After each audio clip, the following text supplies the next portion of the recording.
একটু আগে সে তালাক না দিয়েই অন্য এক জায়গায় বিবাহ করেছে, এবং আপনার যে দ্বিতীয় হাজবেন্ড সে তো ওহিদুল ভাইকে রীতিমতো থ্রেট দিচ্ছে যে আর আপনাকে বউ হিসেবে দাবি করছে, কিন্তু আপনি আসলে কার বউ, বা আপনি মূলত কাকে এখন স্বামী হিসেবে স্বীকার করেন? কাউরেই না। কাউরেই না। তাহলে এখন ওহিদুল ভাইয়ের কি হবে, আর এই যে আপনার দ্বিতীয় হাজবেন্ড তার কি হবে সেটা বলেন। আমার মানসিক অবস্থা কি হইতে পারে আপনারা বুঝতে পারেন? একদিকে অবশ্যই ভাই, একদিকে মনে করেন যাকে যাকে এত ভালোবাসছি, হ্যাঁ সেটাই বলতেছি যে একদিকে যাকে এত ভালোবাসছি সে আমার সাথে প্রতারণা করলো, তারপর আমি সারা জীবন যে অর্থ উপার্জন করছি সেইগুলো এখন আমার কাছে নাই, তাদের বাপ মার কাছে। আসসালামু আলাইকুম প্রিয় প্রবাসী ভাইরা, আজকে আমি আছি ওহিদুল ভাইয়ের বাড়িতে। ওহিদুল ভাই হচ্ছে একজন দুবাই প্রবাসী। তো সে প্রতারণার শিকার হয়েছে, যে ভয়েসগুলো তার কাছ থেকে আমরা নিছি ইতিমধ্যে। তো এখন তার স্ত্রীর কাছ থেকে আমরা শুনবো যে ওহিদুল ভাই যে কথাগুলো বললো এগুলো কি সত্য নাকি। তো ভাবি, আপনার কাছে আমাদের একটা প্রশ্ন থাকবে যে ওহিদুল ভাই একজন প্রবাসী, সে বরাবরই অনেক বছর ধরে প্রবাসে আছে, তার কষ্টে অর্জিত টাকা সে আপনার হাতে তুলে দিয়েছে। তো আপনার শাশুড়ি ছাড়া আপনার বাড়িতে আর কেউ নাই। তো সেই ক্ষেত্রে এই যে ওহিদুল ভাই বলতেছে যে তাকে তালাক না দিয়ে আপনি অন্য জায়গায় বিবাহ করেছেন, বা হচ্ছে গিয়ে তার টাকা পয়সা নিয়ে গিয়েছেন, তো এই ব্যাপারটা কতটা সত্য আপনি কি বলবেন? আমি তার টাকা পয়সা নেই, আমার বাপের আর্থিক অবস্থার কারণে আমি তারে দিছি। আর সেই টাকা পয়সা স্বীকারোক্তি দেওয়ার জন্য আমি বলছি যে হ্যাঁ আমি টাকা পয়সা সব দিয়ে দিব, এবং কি তার হিসাব আপনি করতে বলেন, তার সাথে যদি আমার না মিলে তখন বললেন। আচ্ছা, তো যে বিবাহের ব্যাপারটা বললো যে আপনি তাকে হ্যাঁ। তালাক না দিয়ে অন্য জায়গায় বিবাহ করেছেন, এটা কি সত্য? হ্যাঁ সত্যি। বিস্তারিত বিস্তারিত আমি বলতেছি, আপনারা শোনেন, ঠিক আছে? তো আমাকে আজ থেকে 8 থেকে 9 মাস আগে, ঠিক আছে, জি। ও আমাকে আমার ফ্যামিলিগত নিয়ে একটা পরিকল্পনা আমার সাথে বললো যে এইভাবে এইভাবে, তো আপনি তো 2-3 বছর পর একবারে চলে আসবেন, আইসা এখানে কি করবেন, আমাদের ট্রাই করার দরকার। আমি বললাম হ্যাঁ সেটা তো ঠিক আছে, তো এখন কি করতে পারি? তো আমাকে বললো যে ঠিক আছে, তো আপনার কিস্তি উঠান 3 লাখ টাকার, তো আপনি মাসে মাসে কিস্তি দিবেন, আর আমি এই টাকাটাকে ডিপিএস করে রাখবো 3 বছরের জন্য, তা আসলে ডিপিএসটা ভাঙা আমরা কিছু একটা করতে পারবো। আমি বললাম তো ঠিক আছে, তো ডিপিএস যেহেতু করবা তো উঠাও কিস্তি একটা 3 লাখ টাকার। তো ওকে আমি 3 লাখ টাকা উঠানোর জন্য বলছি, তো উঠাইছে। উঠানোর 1 মাস পরে আমি 1,10,000 টাকা পাঠাইছি। আমি ওই ব্যাংকের যে রিসিট আছে সেটাও আমি পাঠাইতে পারি আপনারা চাইলে, ঠিক আছে? তো আমি ওর পরে 1,10,000 টাকা পাঠাইছি। পাঠানোর পর ওরা আমি বলছি যে ঠিক আছে, ওই 3 লাখ আর এই 1 লাখ, 4 লাখ টাকা একসাথে ডিপিএস করো 3 বছরের জন্য।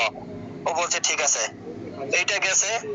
এইটা যাওয়ার পরে এই যে রোজা গেল, রোজার ভিতরে ও আমার সাথে আর একটা প্রতারণা কি করছে, ও অন্য একজনের নাম দিয়া আমার সম্পর্কে মামি হয় তার কথা বলছে যে ওনাদের একটু সমস্যা আছে, ওনারা একটা কিস্তি উঠাইতে চায়, তা আমার কিস্তি উঠানোর সময় ওনারা অনেক কিছু হেল্প করছে, ব্যাংকের চেক বই দিয়েছে, হ্যান করছে ত্যান করছে, মানে বিভিন্ন কিছু বলছে আমাকে। বলার পরে আমি বলছি ঠিক আছে, তো আমি দেখি। তো বইলো আমারে কিস্তি আলারে আমি বলবো। তো কিস্তি আলা আমাকে রোজার ভিতরে ফোন দিছে, বলতেছে মিতু আপু 3 লাখ টাকার জন্য কিস্তি নিতেছে। তখন আমি ওর নাম শুনে আমি কিস্তি আলাকে মানা করছি যে না, আমি তো ওকে কোনো কিস্তি উঠাইতে বলি নাই, তো উঠাবে কেন? এটা তো অন্য একজনের জন্য উঠানোর জন্য, সেরকম আমার একটু বলার জন্য যে হ্যাঁ দেন, এইটাই, আপনারা দিয়েন না। তো আমি মানা করে দিছি, ঠিক আছে? মানা করে দেওয়ার পর ওর সাথে সাথে ওই মামির কাছে গেছে। যাওয়ার পরে মামিকে বলছে যে আপনার মামাই তো এভাবেই করছে, এই তো মানা করে দিছে। তো তার হাতে পায়ে জড়াই ধরছে যে আমার বাপের এরকম থেকে রাত বাইন্দা রাখছে মানুষের টাকার জন্য, যেভাবে হোক আপনি আপনার মামারে কইয়া আমাকে 3 লাখ টাকার একটা কিস্তি উঠাইয়া দেন। তো মামি আমাকে বললো যে মামা কিস্তি আমি নিবো, সমস্যা নাই, তো কিস্তি আমি দিবো, তো আপনি ওর একটা কিস্তি উঠাইয়া দেন। তা আমি তো মনে করছি সে নিবে, কিন্তু ও যে ওর হাতে পায়ে ধরছে আর ওর কথা শুই না যে তারাও আমাকে বলছে, সেটা তারা আমি জানি না।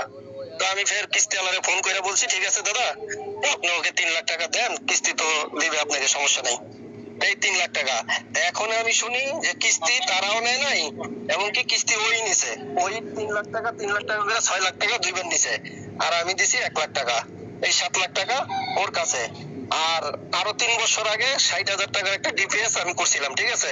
সেইটা 3 বছর ডেট হয়ে গেছে, অলরেডি হয়তো ভাঙে ফেলাইছে, নইলে ভাঙবে, এরকম সময় এখনে। তো ওইটা মনে করেন 80,000 থেকে 90,000 টাকা পাবো 60,000 টাকায় 3 বছরে, ঠিক আছে? তো এটার কথা এখন কিছু বলতে আছে না। আমার মনে করেন 4টা আংটি আর একটা গলার হার আর একটা গলার চেন, 2 জোড়া কানের দা, ঠিক আছে, এই মনে করেন 6 ভরি 7 ভরি স্বর্ণ হবে। আপনারা যদি চান ওই ছেলের একটু কথা বলতে পারেন। ওই ছেলে আমাকে আজকে সকালে ওই ছেলের সাথে আমি হোয়াটসঅ্যাপে কথা বলছি, মেসেজে, ডাইরেক্টলি কথা না, মেসেজে ভয়েসে কথা বলছি। ওই ছেলে আমাকে একটা পর একটা ঠেট দিতেছে যে আমি আনবো আমার বউ, ও আমাকে ভালোবাসো, আমার কাছে আসবে, এবং যদি ওর কাছে যদি ওর সাথে যোগাযোগ না হয় তো ওই ছেলে কিভাবে জানে এগুলো? সে তো এখন আপনার বউ, তাই না? তো আমরা কি আপুরে একটু জিজ্ঞেস করবো যে ওকে। ব্যাপারগুলো? হ্যালো, হ্যাঁ জিজ্ঞেস করেন, কিন্তু ও তোর কথাই বলবে, ও তো সত্যটা বলবে না। আজ থেকে মনে করেন থেকে শুনতে আমার, আসছে না? অন্য পক্ষে তো ভিন্ন বক্তব্য থাকতে পারে, আমরা তার ফেস দেখাবো না, সমস্যা নেই। হ্যাঁ আমার কথা শুনেন। আমি 7-8 বছর ধরে সংসার করি। এই 7-8 বছরে মনে করেন এখন আমি দেখছি ও আমার কাছে সত্যি কথা কখনো বলে নাই। জি জি, বুঝতে পারছি। সবসময় একটার পর একটা মিছা কথা, একটার পর একটা মিছা কথা, আর বিনা কারণে শুধু আমার সাথে ঝগড়া করতো। আমি যদি ফোন দিতাম, একটা স্ত্রীর কর্তব্য কি, স্বামী ফোন দিলে আর পৃথিবীর যেই ফোন দেখ তারপরে থেকে গুরুত্ব তার স্বামীর ফোন। অথচ আমি ফোন দিলে আমার ফোনের পরে যদি মনে করেন অন্য কোনো ফোন আইছে, কোনো ছেলের ফোন, তো আমার ফোন কাইটা দিয়ে তাদের ফোন অ্যাটেন্ড করছে। এরকম সব সময় করছে ও। বুঝতে পারছেন? তাদের জন্য এটাই বলবো যে আমার মতো যেন বিশ্বাস না করে কোনো মেয়ে মানুষকে, কোনো ছেলে জানি বিশ্বাস না করে। তার যতটুকু প্রাপ্য অতটুকু জানি সবাই দেয়, কিন্তু আমার মতো জানি বোকা হইয়া বিশ্বাস। আমি যেরকম বিশ্বাস করছি ওকে অন্ধবিশ্বাস, তাই আমি অন্ধবিশ্বাস করছি দেখে আমার আজকে এই পরিস্থিতি হয়েছে। যদি আমি ওকে অন্ধবিশ্বাস না করতাম হয়তো বা আমার এই পরিস্থিতি হইতো না। ঠিক আছে, এইটাই আমি সবাইকে বলি, সকল প্রবাসী ভাইকে আমি এটাই বলি। ঠিক আছে, ধন্যবাদ ভাইয়া, আপনি ভালো থাকবেন। আর দোয়া করি আল্লাহ তাআলা আপনাকে উত্তম ব্যবস্থা করে দিবে ইনশাআল্লাহ। টেনশন করবেন না ভাইয়া, ভালো থাকবেন। আল্লাহ হাফেজ। ওকে, আল্লাহ হাফেজ। আমিও সবার জন্য দোয়া করি, সবাই ভালো থাকেন, আমার জন্য সবাই দোয়া আচ্ছা, করবেন। আপনার শ্বশুর কথা বলবে, আপনার সাথে একটু কথা বলেন। টাকা পয়সা স্বর্ণ গয়না তোমার আমি কইছি না যে 1 মাসের ভিতর তুমি আমি দিয়ে দেবো? মৃত্যু যদি না হতে 1 মাসের আগে, শোনেন 1 মাসের আগে যদি আল্লাহ না করুক আপনার কিছু হয়ে যায়, তাহলে আমাকে এটা কে দিবে? না না, আল্লাহ জানে। আমার আমার জন্য তোমার টাকা না দিয়ে আমি যদি টাকা হয়ে যায় তাহলে কেন আমার ছেলেকে বলে দেবো বাধা নেই, আমার বাড়ি ঘর আছে, তোমরা বেঁচে আমার ঋণ শোধ করো, আমি তো ঋণী। আপনার ছেলেরা যদি 100 বছরও বেঁচে থাকে, আমার 1 টাকা ওদের দেওয়ার ক্ষমতা নাই। যে বিবাহের ব্যাপারটা বললো যে আপনি তাকে হ্যাঁ। তালাক না দিয়ে অন্য জায়গায় বিবাহ করেছেন, এটা কি সত্য? হ্যাঁ সত্যি। তো দেখতে পেলেন আপনারা, ওহিদুল ভাই আমাদের সাথে লাইনে আছে। তো সে স্বীকারোক্তি দিল যে ওহিদুল ভাইকে সে তালাক না দিয়েই অন্য এক জায়গায় বিবাহ করেছে। এবং আপনার যে দ্বিতীয় হাজবেন্ড, সে তো ওহিদুল ভাইকে রীতিমতো থ্রেট দিচ্ছে যে সে নাকি তাকে মামলা দিবে, হ্যাঁ মামলা দিবে তার, আর আপনাকে বউ হিসেবে দাবি করছে। কিন্তু আপনি আসলে কার বউ, বা আপনি মূলত কাকে এখন স্বামী হিসেবে স্বীকার করেন? কাউরেই না। কাউরেই না। তাহলে এখন ওহিদুল ভাইয়ের কি হবে, আর এই যে আপনার দ্বিতীয় হাজবেন্ড তার কি হবে সেটা বলেন আপনি। ওহিদুল ভাই টাকা চাইছে, তার টাকা ফেরত দিতে হবে, তাইলেই তার সব পাওয়া হয়ে যাবে। তাহলে ওহিদুল ভাই টাকাটা দিয়ে দেবেন আপনি, এই তো? হ্যাঁ। টাকার পরিমাণ কত একটু বলবেন? তার হিসাবে টাকার পরিমাণের মানে যদি সে একটা লোন উঠেছিল, যদি সেটা বাদ দিয়ে দেয় তাহলে 4,20,000 টাকা সে পাবে। আরো সোনা দানা এগুলো? হ্যাঁ, আর স্বর্ণ আছে তার কয় ভরি? 1,70,000 টাকা আমার স্বর্ণ রাখছিলাম আমার বাবার জন্যই, তো এটা ছাড়াই দিলে তার সম্পূর্ণ স্বর্ণ পাওয়া তো যাবে। ওহিদুল ভাই, আপনি কি শুনতে পাচ্ছেন আমাদের? হ্যালো ওহিদুল ভাই, জি জি আপনি কি শুনতে পেলেন আপনার স্ত্রী যে বক্তব্য দিল? হ্যাঁ শুনতে পাইছি, কিন্তু ও যেটা বলছে জি। ওর হিসাবে একটু গড়বড়, কারণ ও কিস্তি কম ধরছে, এই কারণে 1,20,000 টাকা ওর হিসাবে। আর কিস্তি যদি আপনারা 8টার হিসাব করেন তাহলে টাকার পরিমাণ আরো বাড়বে, হয়তোবা 1.5 লাখের উপরে গিয়ে 1,80,000 2 লাখের কাছে হয়ে যাবে। কথা বুঝতে পারছেন? জি, আপনি কি বুঝতে পারছেন কিস্তি ব্যাপারটা? বেড়ে যাবে, কারণ ওরা তো আপনাকে আমি 20,000 বলি, টাকা ও কিস্তি উঠাইছে হলো আপনার নভেম্বরে, এখন নভেম্বর থেকে এখন এই যে জুন মাস চলে, আপনি হিসাব করেন যে কয় টাকা হয়েছে। 20,000 টাকা করে কিস্তি। ভাইয়া 20,000 টাকা করে আমি কিস্তি যে নাকি? মাসে, হ্যাঁ বলেন। না না আমি 22,000 টাকা করে দিছি। ওকে জিজ্ঞাসা করেন যে 20,000 টাকা কিস্তি ঠিক আছে, আরো 2,000 টাকা করে ও কি করছে, সুমতি নাকি একটা করছে, ওইটার জন্য আমি টোটাল সর্বমোট প্রতি মাসে 22,000 টাকা করে কিস্তির হিসাবে দিতাম। সেটা জিজ্ঞাসা করেন সত্যি কি মিথ্যা। এটা কি সত্য? হ্যাঁ, এটা তো গত 2 মাস পর্যন্ত দিতেছে এটা। ঠিক আছে, যাই হোক, মূলত তো আপনারা বুঝতে পারলেন যে ব্যাপারটা আসলে যে আমাদের ওহিদুল ভাই, সে টাকার অঙ্কটা 4 লাখ হোক বা 6 লাখ হোক, রীতিমতো সে প্রতারণার শিকার হয়েছে।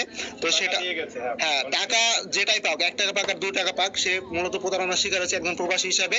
কারণ এটা আমাদের কখনোই কাম্য না। কারণ একজন প্রবাসী কিন্তু দিনরাত পরিশ্রম করে, সেটা আপনারা জানেনই। সে তার প্রিয়জন পরিজন ছেড়ে, দেশের লোক ছেড়ে কিন্তু সে প্রবাসে থাকে, দূর দূরান্তে হাজার হাজার কিলোমিটার দূরে থাকে। তো এটা আমাদের যে আপুরা রয়েছে, ভাবিরা, তাদের কাছ থেকে মোটেও আমরা কাম্য করি না।